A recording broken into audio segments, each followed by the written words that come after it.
Hello everybody, welcome back. Another Adobe Photoshop tutorial. In this one, I'm going to show you very quickly how to turn any image into a cyberpunk style. And we're not going to use a pre-built filter. We're going to do it ourselves from scratch like I've done here. I'm going to delete this.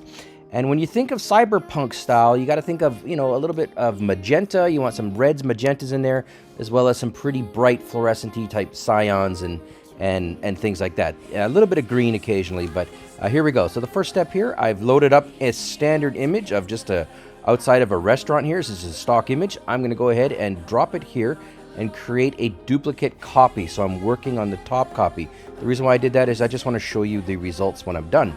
The next step is making sure you're on the top copy or the top layer. Go up to the top to go to filter, and then actually drop it down here and go to camera raw filter. You can actually do this now entirely in camera raw. When you open it up, you'll see this here. We're going to make a few basic changes to start. In particular, we're going to pull the temperature down a little bit to the left. We want to get some of those blues in there, and we're going to pull the tint to the right. So we're going to get some of that magenta in there. So we're kind of just shifting it to the blue and magenta zone, and we're going to come back to this and make a few final adjustments. So I'm going to increase the exposure a little bit because the cyberpunk style tends to be a little bit brighter. I'll pull the contrast up a bit, and let's just mess around with the highlights. I'm going to pull those up a little bit and the shadows down a bit, something like that. Okay, cool. We're going to come back to that in a few minutes now, or in a minute actually. Now we're going to close this one up here, and now let's go down here to calibration. This is where we do the real work. So under calibration, you'll see here that we've got red primary, green primary, and blue primary. I'm going to pull it to the left for some more red / magenta. I'm going to increase the saturation of the red. As you've seen in a lot of cyberpunk styles, they're very saturated. We're going to look at the greens here. I'm going to try and get some of that cyan-y green look in there, and I'm going to pull the saturation up. And then for the blue, I'm also going to experiment with this, but I go to the left a little bit because I like this sort of cyan / light blue look. And then again, I'm going to actually, you know what? I'm not going to pull the saturation too far up because then it's getting really oversaturated. So maybe something like that.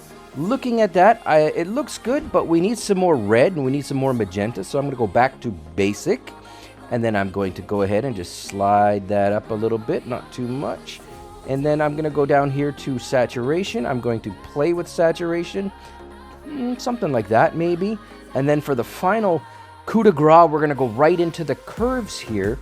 And in particular, I'm going to click on the red channel, and then I'm going to experiment. But watch this, as I sort of pull this red here, and you can pull anywhere along the curve if you want. The midtones is if you pull in the middle, you're working on the midtones. If you pull down at the bottom, this is the shadows, and at the top is the highlights. And generally, I want to work a little bit towards the highlights and the shadows, so I'm going to pull this up just a little bit, and then I'm going to pull this to the left just a little bit, and then I'm going to go over to the blue one, and I'll pull on this a little bit. Let's see, try it down here, something like that. So I'm just working on the midtones. I'm pulling them down a little bit. And then for the green, well, you can go either way with this depending on the look you're going for.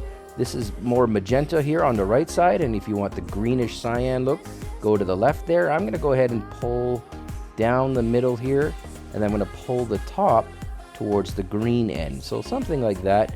And then again, you can go in and make the adjustments as you see fit. I'm going to maybe pull this a bit more, get some pink in there, and yeah, something like that. What do you guys think? Does that work for you? Again, you can adjust this as you see fit, but this is basically how you make cyberpunk styles inside Adobe Photoshop. Thanks for watching.